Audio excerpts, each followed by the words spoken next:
In this video, we will explore the Doppler effect.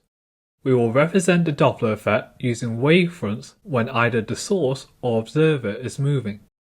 We will then see how the redshift or blueshift of atomic line spectra can provide information about the motion of stars and galaxies. We will end this video by solving some numerical examples using the Doppler effect equation. Recall an everyday example where we have a loud noise coming from a car moving at a high speed. When the car approaches us, we will hear a high-pitched sound. But then after the car passes us, the car sounds lower in pitch as it moves away. And here is an example of the sound that we would hear. This is an example of the Doppler effect, which is the phenomenon that is observed when there is relative motion between a source and an observer.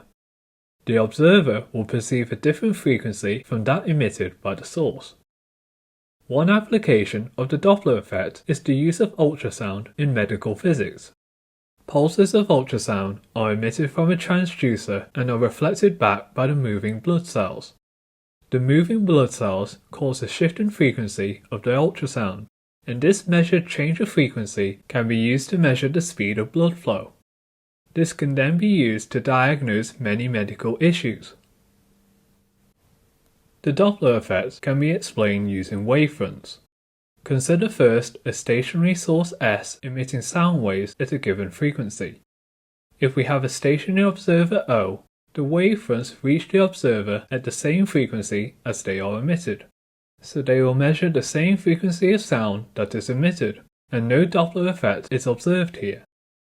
In this next animation, the source S is moving towards the stationary observer, and notice how the wavefronts between the source and the observer become crowded together.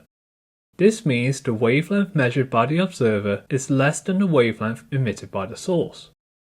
The speed of sound is the same for both source and observer, so from the wave speed equation, the observed frequency must be greater than the emitted frequency. Conversely, when we have a source moving away from the observer, the distance between the wavefronts is increased, and this means that the observed frequency is lower than the emitted frequency from the wave speed equation. Let's now consider a stationary source of sound and an observer who moves towards the source. Since the source is stationary, the distance between wavefronts does not change, so the wavelength is fixed, and the moving observer would measure the same wavelength as it would if the observer was stationary. However, the observer will meet more wavefronts in a given time than if it remained stationary, so the observed frequency appears to be greater than the emitted frequency in this scenario. We can view this in terms of relative velocities. From the observer's point of view, the wavefronts appear to be moving toward them at a speed equal to their speed plus the speed of sound, even though the source is stationary from an outside perspective. So this observer will measure a higher effective wave speed due to this relative motion. Then from the wave speed equation, the observed frequency must be greater than the emitted frequency. Using similar arguments, if the observer moves away from the source, the observer will meet wavefronts less frequently. The observer will measure a lower effective wave speed due to the lower relative speed between the observer and the wave. So this means that the observed frequency is lower than the emitted frequency. Since the wavelength does not change for a stationary source, this is why we often refer to the change in frequency measured by the observer, and not the change in wavelength when defining the Doppler effect.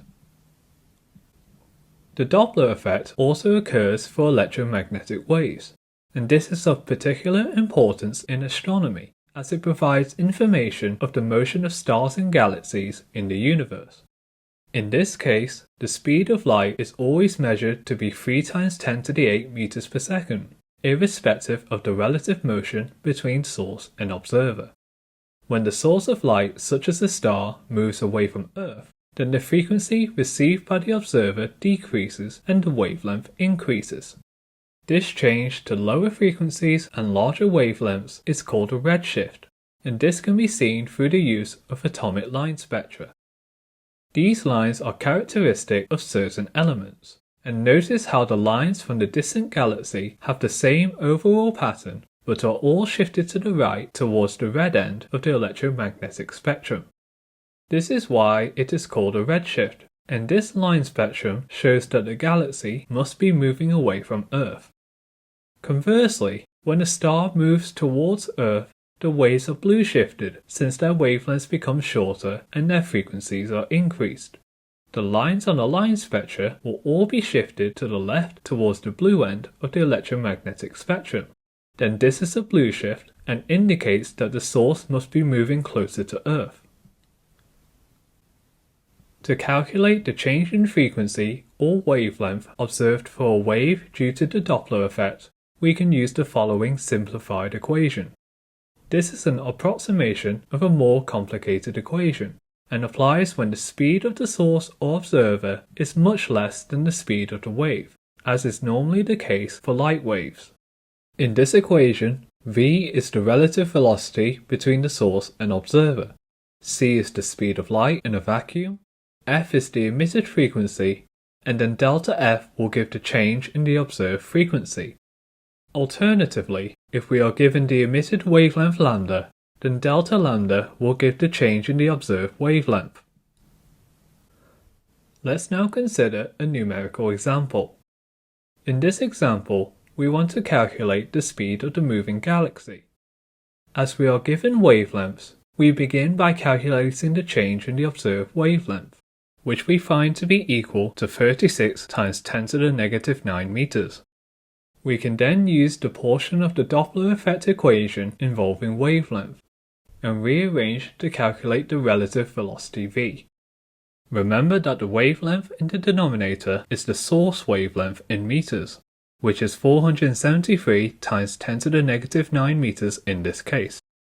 After substituting in the relevant values, we get a speed of 2.28 times 10 to the 7 meters per second.